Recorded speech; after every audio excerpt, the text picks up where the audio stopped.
मिठू मिठू मिठू ऐसे नहीं कहते। मिठू बेटा भाइयों को मारते नहीं। मिठू नहीं नहीं। मिठू नहीं, ऐसा नहीं कहते। बुरी बात।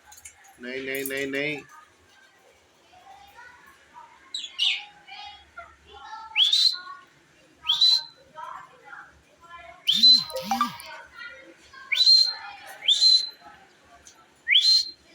मिठू मिठू